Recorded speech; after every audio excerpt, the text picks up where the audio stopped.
Today, yes, we do spend money in getting our children in admission in medical college. Like in India and many parts of the world, if you don't get good marks, you can pay money and get admission. $100,000, you get admission. $200,000, 100,000 pounds, 200,000 pounds, you get admission. But who spend this amount in making your child an Islamic scholar? Who would do that?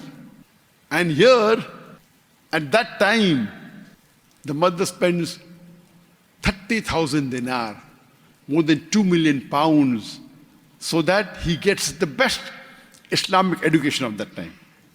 So if we know what is the value of the knowledge of Deen, then you realize it is invaluable. It's invaluable. When we read history, we come to know that from the 8th to the 12th century, it was known as the Dark Ages. Dark Ages for the Europeans, not for the world. The amount of advances in science and technology the Muslims did at that time, it was phenomenal. But because the Europeans were not advanced, they called it the Dark Ages. But the amount of invention and advancement the Arabs and the Muslims did between the 8th to the 12th century is phenomenal. We know when we go to school, we learn in school that the blood circulation was first propounded by William Harvey. By William Harvey. That's about 1,000 years before, or about 800 years before. But if we read history, we come to know that Ibn Nafis, the Muslim scientist, he spoke about blood circulation 400 years before William Harvey and 600 years after the Quran was revealed. And he got the information from the Quran. Allah says in the Quran in Surah Nahl, chapter number 16, verse number 66, "Verily in the cattle is a lesson for you. We give you to drink from what is within the body. Milk which is pure, coming from between the contents of the intestine and excreta. Milk which is pure for you to drink."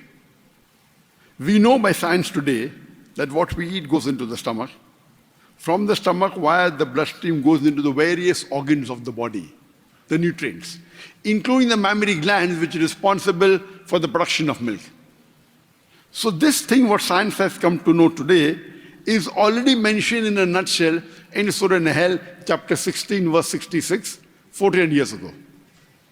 But in our textbooks, science textbooks, we learn about William Harvey, but we don't learn about Ibn Nafis. The first human being who drew the map of the world, it was Al-Idrusi in 1184. And when the Muslim cartographers drew the world map, they drew the world map with South Pole on top and North Pole down. And Alhamdulillah, the Kaaba was in the center. Later on, the Western cartographers come and they turn the map upside down. North Pole on top, South Pole down, but yet, Alhamdulillah, the Kaaba is in the center. We know that there are two types of numerals, Roman numerals and the Arabic numerals.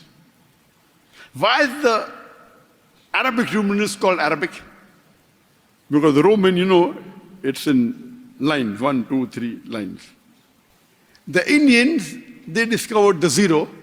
The Muslims, they put a decimal point and they introduced a new system called as Arabic numerals. So what you read 1, 2, 3, 4 now, it's actually called as Arabic numerals, introduced by the Muslims.